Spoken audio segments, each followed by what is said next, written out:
Halo guys, akhirnya sekarang Riot udah nge-confirm kalau champion yang bakal rilis di patch 4.2 adalah Ornn, Volibear, dan juga Swain. Untuk skill sih masih mirip-mirip sama di PC ya, kecuali Ornn.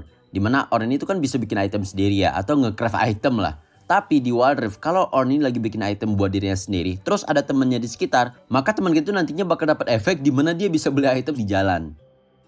Awalnya sih gue ngira Ornn itu bakal bikinin item buat temen, tapi ternyata ngasih stack doang cuy. Harusnya sih gitu ya, tapi buat lebih pastinya kita tunggu aja di patch note nanti. BTW patch ini tuh rilisnya masih lama ya, tanggal 25 Mei harusnya.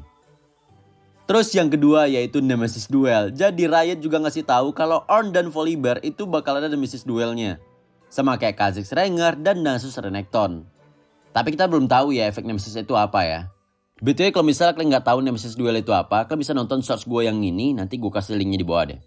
Oh ya, untuk Ornn Volibear itu nantinya bakal rilis barengan cuy ya, dan ada eventnya juga. Semoga rilisnya di bulan Mei ini ya.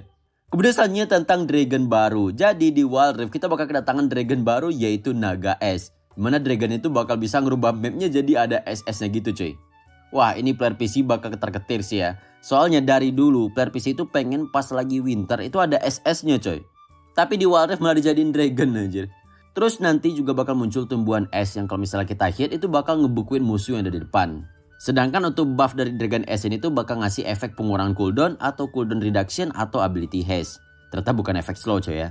Kemudian selanjutnya tentang skin, kalau misalnya kalian punya satu skin set ya, misalnya kayak beli semua skin KDA gitu. Nanti bakal dapat reward spesial, cuman belum dikasih lihat sih rewardnya apa ya.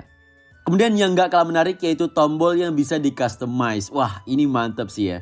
Jadi tombol attack, analog, dan icon skill itu bakal bisa dirubah-ubah cuy. Ya mungkin aja dibeli di bundle skin atau dari battle pass mungkin ya. Ini menarik sih.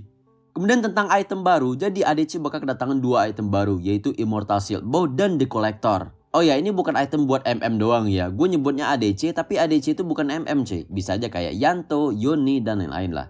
Untuk item Immortal Shield Bow ini tuh item critical lifesteal yang kalau misalnya darah kalian tipis itu nanti bakal dapat shield cuy. Jadi mirip-mirip sama itemnya Phantom Dancer lah ya, cuman ada lifesteal-nya gitu. Terus yang kedua item The Collector. Nah ini tuh item critical yang kalau misalnya kalian ngebikin darah musuh di bawah 5%, maka musuhnya bakal langsung mati cuy atau kena execute. Ibaratnya kayak punya buff Elder gitu. Terus juga ada item yang bakal di-revamp yaitu Phantom Dancer. Karena pasifnya kan udah dipindahin ke Immortal Shield Bow ya. Terus Mana Muni dan juga Essence River. Karena developer itu pengen itemnya itu bakal dijadiin untuk champion MM yang lebih fokus ke main skill. Kemudian selanjutnya untuk Wild Pass season depan kita kedatangan skin lain baru yaitu Food Spirit Ahri. Dan tentunya ada versi SC-nya juga ya. Lebih menarik sih Ahri ya, tapi gue lebih penasaran buat di next itu siapa ya. Mungkin skin lain ini bakal ada buat 3 atau 2 champion lah ya. Ini menurut gue salah satu big update yang bagus banget sih, gue gak sabar anjir. Dan untuk menutup video ini gue bakal kasih lihat skin-skin yang bakal rilis di sepanjang patch 4.2 nanti cuy. Sekian dari gue dan sampai jumpa di video berikutnya.